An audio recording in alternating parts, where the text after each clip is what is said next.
पश्चिम बंगाल के राज्यपाल सीवी आनंद बोस ने दुर्गापुर मेडिकल कॉलेज में एक ओडिया छात्रा के साथ हुए बलात्कार मामले का हवाला देते हुए कहा, पश्चिम बंगाल का समाज अब उस मुकाम पर पहुंच गया है जहां महिलाएं, लड़कियां और बच्चे सुरक्षित नहीं हैं।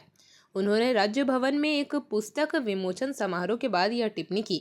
दुर्गापुर के एक मेडिकल कॉलेज में ओडिया छात्रा के साथ हुए बलात्कार मामले ने पूरे राज्य में खलबली मचा दी है।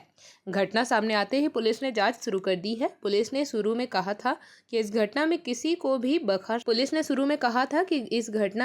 को भी बख्शा नहीं जाएगा। इस घटना में शामिल होने के आरोप में 6 लोगों को पहले ही गिरफ्तार किया जा चुका है। राज्यपाल सीवी आनंद बोस खुद दुर्गापुर पहुंचे। सीवी आनंद बोस ने कहा कि सभी पहलुओं की जांच के बाद उनकी रिपोर्ट दिल्ली भेज दी गई है। दुर्गापुर की घटना पर राष्ट्रपति को रिपोर्ट देना जरूरी है। पश्चिम बंगाल राजभवन में आज एक पुस्तक के विमोचन के बाद पत्रकारों को संबोधित करते हुए राज्यपाल ने कहा, मैंने खुद पीड़िता और उसके परिवार से बात की है। मैंने डॉक्टरों से भी चर्चा की है। मैंने पूरी घटना का अपना आकलन किया है। क्या उपाय किए जाने चाहिए, क्या कदम उठाए जाने चाहिए, किन मुद्दों को प्राथमिकता दी जानी चाहिए, मैंने हर चीज़ की समीक्षा की है।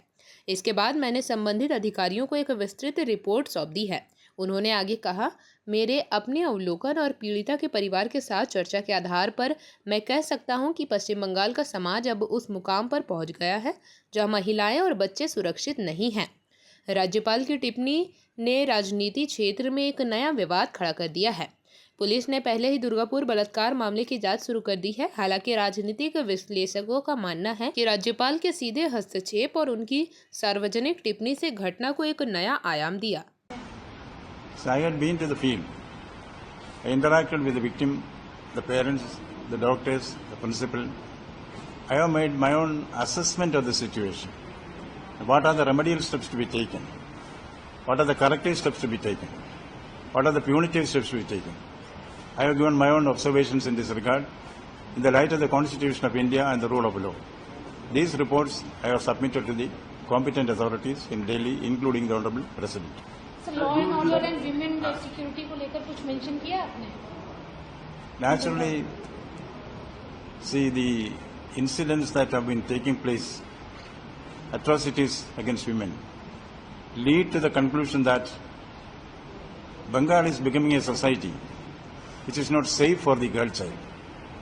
That observation is something which I could gather from my ground zero visit and interaction with the victim and the parents.